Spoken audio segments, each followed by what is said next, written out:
Hello বন্ধুরা, কেমন আছো তোমরা? আশা করি সবাই তোমরা ভালো আছো। আমিও তোমাদের পিয়াদি খুব ভালো আছি। আজকে কিন্তু সকাল সকাল একদম সাজুগুজু করে নিয়েছি। সাজুগুজু করার কারণ হচ্ছে একটাই, একটু কিছু ভিডিও করো ইচ্ছে করছে। ভিডিও করতে রোজই ইচ্ছে করে, রোজই ভিডিও করি কিছু না কিছু।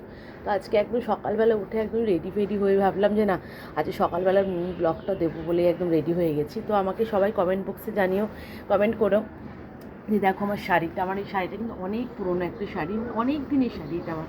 তো শাড়িটা আমার কেমন দেখতে, কতটা সুন্দর আমাকে অবশ্যই না, আর আমাকে কেমন অবশ্যই লাগছে সেটাও তোমরা জানিও। তো চলো, আমি আজকে বেশি কথা বলবো না, কারণ হচ্ছে কি আমার ফোনটা জানোই খুব সাংঘাতিক অবস্থা খারাপ। তো সেই ক্ষেত্রে আমার ফোনটা অফ হয়ে যাওয়ার আগে আমি কটা ভিডিও বানাবো। তো আমি এখন একটু ভিডিও করে তারপরে তোমাদের সাথে আবার কথা বলছি। তো আমাকে প্লিজ কমেন্ট করে জানিও আমাকে কেমন লাগছে, আর আমার শাড়িটা অবশ্যই কেমন। আর একটা কথা, আমার গলায় দেখো একটা সুন্দর একটা গলার হার দেখতে পাচ্ছ, মানে এইটা আমার অনেক, এটাও আমার অনেক দিনের হার। এটাও আমার প্রায় গোটা 7-8 বছর, না হলেও 6-7 বছর হয়ে গেছে এই হারটা।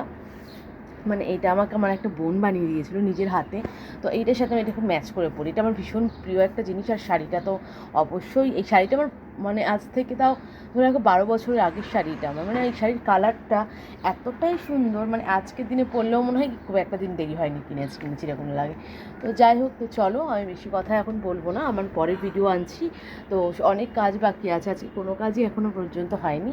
তো সবে ঠাকুর বাসনগুলো দেখতেই পারছো, এখানে ঠাকুর বাসনগুলো রয়েছে। আমি তো ঠাকুর পুজো করতে পারবো না, কারণ পিরিয়ডস হয়েছে, ঠাকুর পুজো করতে পারবো না। তো চলো আমি এখন একটু কাজবাজ করে নিই, মানে রিলস করে নিই, রিলস করে তারপর তোমার সাথে আমি আবার কথা বলবো। তো সবার আগে আমি একটু গুড মর্নিং জানিয়ে দাও আমার মা তারাকে। সবাইকে বলছি গুড মর্নিং মা। মাকে আমি অনেকদিন পুজো করতে পারছি না, 3-4 দিন ধরে, জানো এই সমস্যাটা সবারই সমস্যা। তো যাই হোক, তো চলো আমি একটু ভিডিও করিনি। আর একটা ভিডিও করার আগে একটা কথা বলে দেওয়া, আমি কিন্তু রেডি হওয়ার আগে আমি কিন্তু মাছগুলোকে ভিজিয়ে রেখেছি।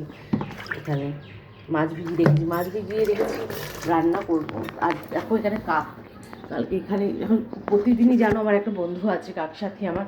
তো ও প্রতিদিন আসে খাবারের জন্য, একটু পরে আবার আসবে। তো আমি কালকে ভাবছি কি ওর হয়তো গরম লাগে, জলও দিয়ে রেখেছি, দেখলাম জলটা দিয়ে আর বেঁধে রেখেছি, মানে কাপটা নিচে না ফেলে দেয়। তো দেরি করবো না, আমি এখন একটু ভিডিও করব, দেখি বাইরের ওয়েদারটা দেখি, তাহলে ছাদে যাবো একবার।